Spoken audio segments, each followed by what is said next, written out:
नमस्कार विद्यार्थी मित्रांनो, आज आपण मराठी या विषयातील तत्सम शब्द एका गोष्टीच्या माध्यमातून बघणार आहोत। तत्सम शब्दामध्ये आपण गोष्ट अशा प्रकारची आहे की अब्ज वर्षांपूर्वी या पृथ्वीवर, या भूगोलावर, या धरतीवर एक राजा होता।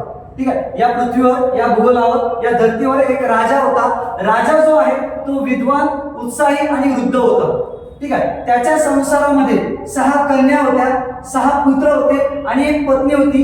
पत्नीचं नाव विभावरी असून ती मूर्ख होती, नेहमी स्वामी स्वामी म्हणायची। ठीक आहे, 6 कन्या पूजा, प्रीती, पुष्पा, गीता, लीला, कोमल आणि 6 पुत्र गणेश, उमेश, प्रकाश, प्रसाद, आकाश आणि अभिषेक असे 6 पुत्र होते। म्हणजे एक प्रकारची राजाने सेना उभी केली होती। ठीक आहे, पिता म्हणून एक त्याने उत्तम कार्य केले होते, खूप पुण्य केले होते आणि दान धर्म सुद्धा केले होते।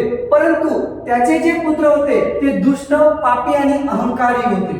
ठीक आहे, त्याच्यामुळं राजाने ठरवलं की मंदिरात जायचं। मंदिरात गेल्यानंतर त्याने घंटा वाजवली, भगवानाच्या पदी मस्तक ठेवून दर्शन घेतले आणि भगवानाला प्रार्थना केली। भगवानाने त्यांचे अश्रू बघून प्रगट झाले आणि त्याला एक सूत्र सांगितलं आणि मंत्र दिले। त्याने 3 मंत्र दिले। पहिला मंत्र असा होता की तू असा कवी शोध की ज्याने ग्रंथ लिहिलेला आहे। दुसरा मंत्र असा होता की असा संत शोध की ज्याचे तुला नदी मातेच्या जलाने पद धुवायचे आहे। आणि तिसरा मंत्र असा सांगितला की तुझे जे गुरु आहे त्या गुरुचे तू ऋण फेड, सत्कार कर आणि समर्थन कर, तरच तुझ्या जीवनाचा कलश होईल आणि तू शिखरावर पोहोचशील। ठीक आहे, राजाने यापैकी काहीही केलेलं नाही। ठीक आहे, राजाने आपल्या पुत्राच्या भोजनामध्ये विष घालून हत्या केली। तर मित्रांनो, अशा प्रकारे आपण जवळपास 64 ते 65 तत्सम शब्द एका गोष्टीच्या माध्यमातून शिकलेलो आहोत। धन्यवाद।